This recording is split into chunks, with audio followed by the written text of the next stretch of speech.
여러분 안녕하세요. 불을 공부하는 남자 불공남입니다. 오늘은 소방관을 위한 화재 역학을 해보도록 하겠습니다. 타이틀이 왜 소방관을 위한이냐. 기존의 소방 공무원들은 연소공학이라 이런 것들을 이제 배웠는데 실제 우리 화재 현장에서 접목시키기가 어려운 점이 있었습니다. 그래서 우리 경방들을 위한 그런 화재 역학 위주로 오늘 공부하도록 하겠습니다.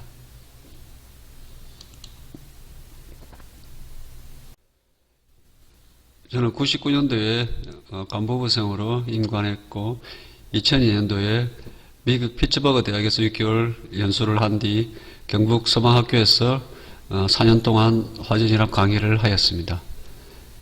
그리고 2018년부터 미국 켄터키 대학에서 2년 동안 연수를 한 뒤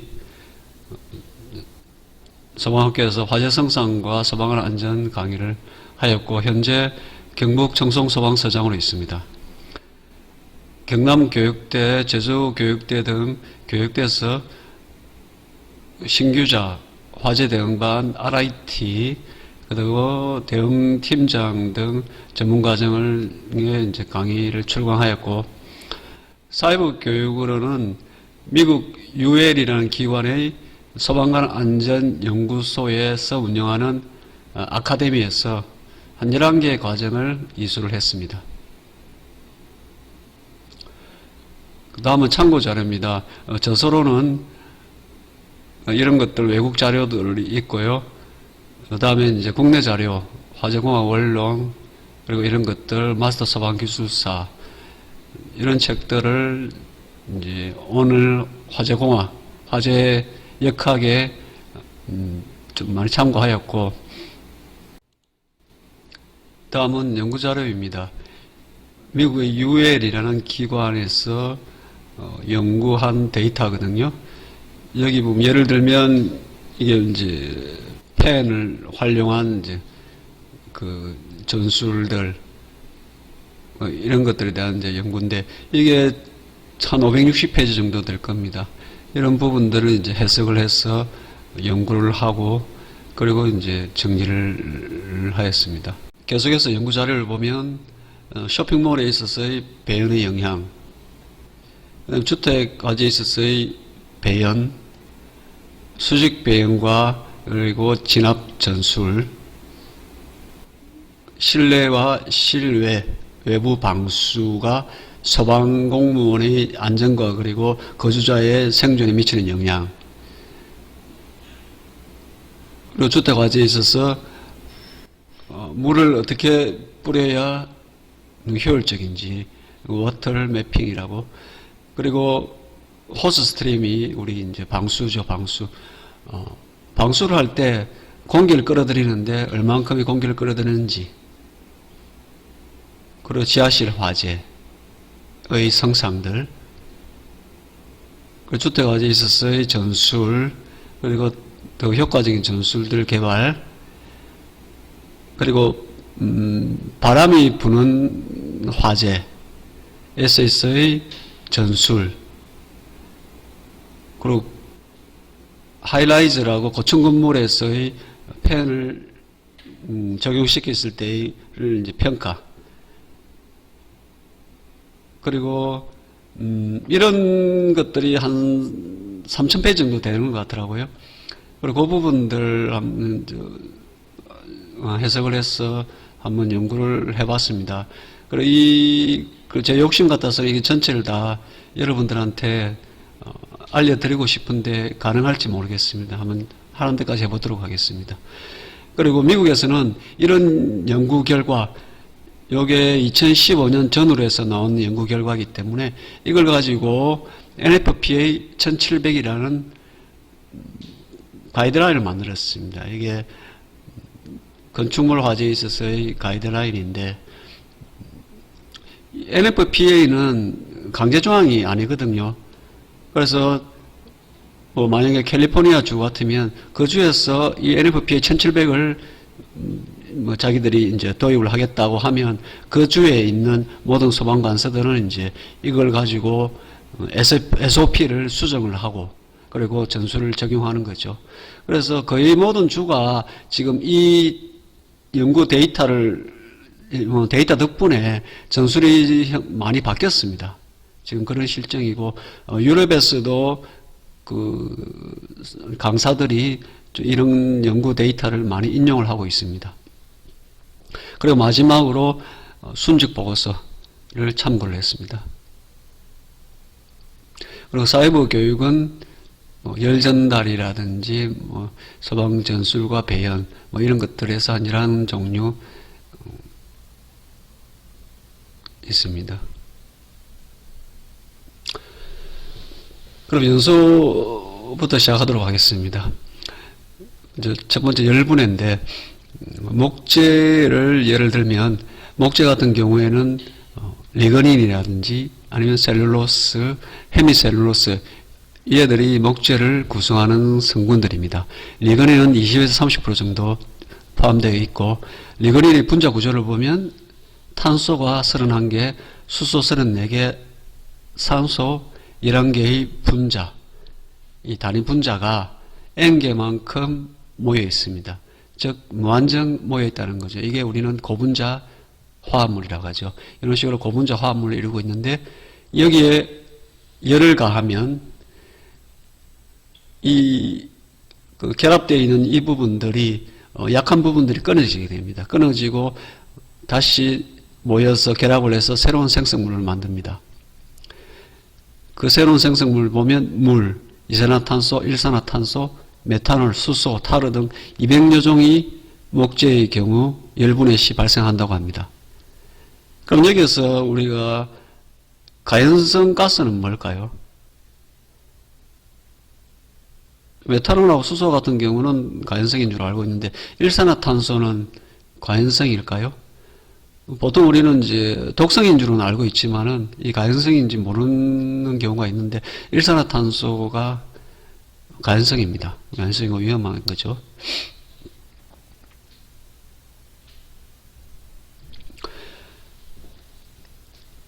열분해는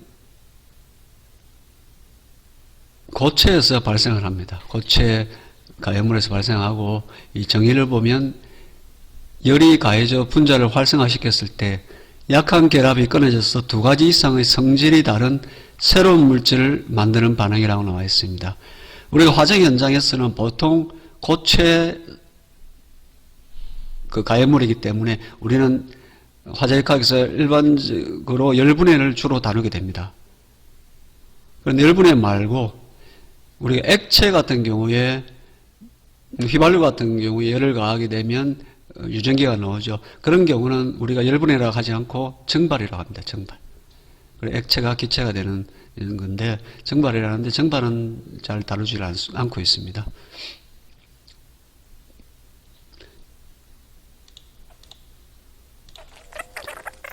스펀지에 밑에서 열을 가하게 되면 열분해가 발생을 해서 가연성 가스가 발생을 하죠. 이 가연성 가스에 불을 붙이면 불이 타고 내려가겠죠.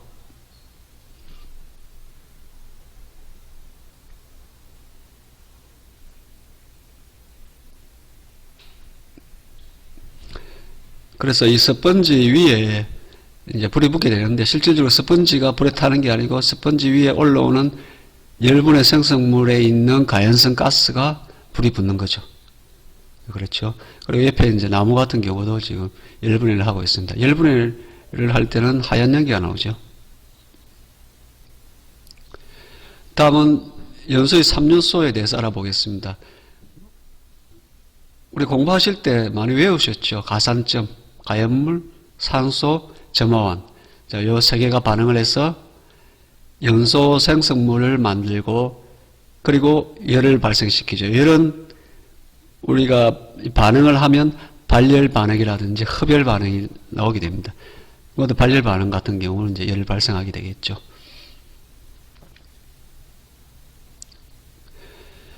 연소의 3요소는 우리가 과학이 발전하지 않았을 때 이제 나왔던 것이고, 현재는 이거 연소의 4요소를 이야기를 하죠.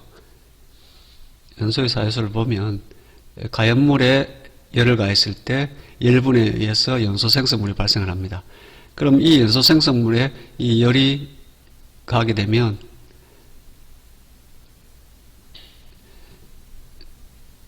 자, 우리가 예를 들어서 수소 같은 경우에 열이 가해지면 수소 이온들이 되죠. 이온들이 되는데 보통 여러분들이 아는 이온은 뭐 마이너스 1, 마이너스 2 이런 식으로 되는데 이거는 꽃표가 되죠. 꽃표는 우리 소방에서는 활성 라디칼이라고 합니다. 그래서 마이너스 1이 되든 마이너스 2가 되든 관계없이 꽃표로 퉁칩니다. 그래서 이온이 이런 식으로 발생을 하죠. 그리고 발생한 수소 이온이 이 수소 이온이 대기중에 있는 산소와 결합을 해서 수산화 이온이 되고 그 다음에 산소 이온이 또 됩니다.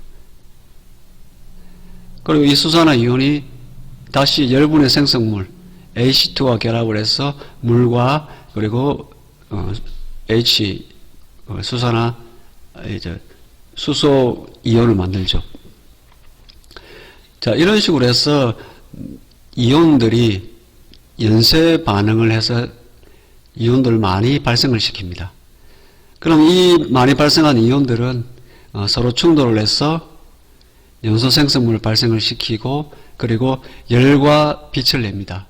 열은 조금 전에 말씀드린 발열 반응이 되는 거고 빛은 우리 눈에 보이는 화염이 되는 겁니다. 화염에는 복사열이 있죠. 복사열이 있으니까 그 복사열과 조금 전에 말씀드린 발열 반응 그 열이 이 히트의 역할을 하는 거죠. 그래서 이 히트가 다시 열분의 생성물에 이 에너지를 공급을 하게 되면 계속적으로 이 화염이 지속되게 됩니다. 우리가 현장에서 방수를 하면 어떻게 될까요? 요 히트, 열을 식히죠. 열을 식히면 가연물이 열분해를 못하게 하죠. 그래서 여기서 차단을 시키는 거죠. 그리고 방수를 하게 되면 여기에 있는 히트를 식히게 되죠. 그러면 이 열분의 생성물, 이 수소가 에너지가 없기 때문에 이온을 만들어내지 못해서 연쇄 반응이 일어나지 않습니다. 그래서 화재가 지속될 수 없는 거죠. 참고로 우리가 소방시설 쪽에서 보면 화학적 소와 부촉매 효과라고 이야기하는데 할론 1301은 CF3 분홈인데 이를 방출을 하게 되면 열에 의한 화염에 방출을 하게 되면 이온이 만들어지죠. 이온이 이제 브롬 이온이 나오는데 이 브롬 이온은 이런 이온, 이런 활성 라디칼과 결합을 잘합니다. 그래서 이온들을 없애는 거죠. 그래서 이 화재가 계속 지속될 수 없도록 만듭니다. 분말소 화약제에 있는 나트륨 이온이라든지 칼륨 이온도 같은 역할을 하고 있습니다.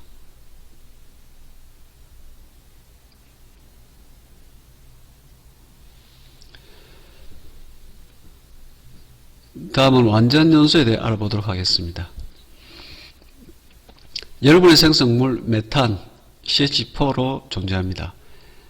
그리고 메탄이 산소와 결합을 하는데 우리 대기 중에는 산소가 이 원자 하나로 존재하는 게 아니고 산소가 두 개가 결합한 산소 분자로 존재를 하죠. 이 산소 분자 O2가 두 개가 있어야 이상적인 결합을 하는 겁니다. 그러면 CO2 이산화탄소와 H2O 물이 나오는 거죠. 이게 이제 완전 연소입니다. 1대 메탄 1, 산소 2, 1대 2가 반응을 하는 거죠.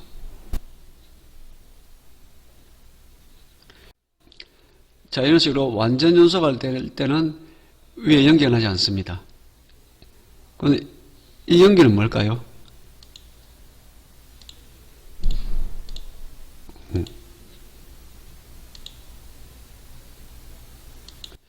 여기 나오는 화염 연기는 뭘까요? 이것은 이 화염에서 나오는 복사열에 의해서 이 고체 표면이 열분해를 시작하기 때문에 열분해 생성물이 나오는 겁니다. 이 부분에 복사열이 발화를 시킬 정도 높다면 요 열분의 생성물도 화염이 붙겠죠.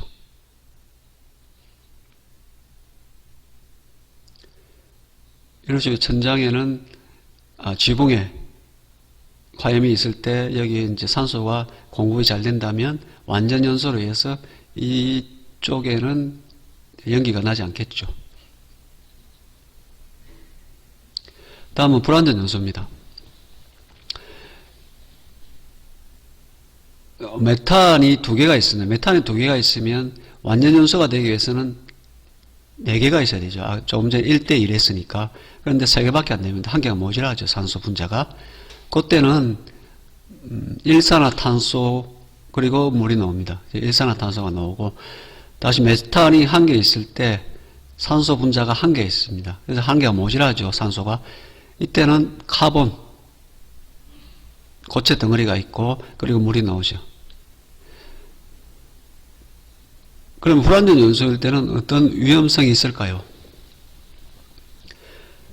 자, 카본 같은 경우, 일산화탄소 같은 경우는 유독성이면서 가연성 가스이기 때문에 위험하죠. 그리고 카본 같은 경우에는 우리가 현장에서 우리 대원들이 진입할 때 앞이 가시성이 제로죠. 그래서 그게 위험한 거죠. 그러면 완전 연소일 때는 어떤 위험이 있을까요? 완전 연소일 때는 CO2가 나오고 물이 나온다고 했는데, 자, 그때는 산소가 이상적으로 배합이 되기 때문에 방출되는 에너지가 커집니다. 에너지가 커지면 연소 확대가 빨라지겠죠. 그런 위험성이 있습니다. 자, 이런 식으로 불완전 연소가 되면 검은 양기가 나오죠. 이게 카본이라고 했죠. 자, 마찬가지로 마지막에 흰 양기가 나오는데 이 부분도 열분의 생성물이 나오는 겁니다.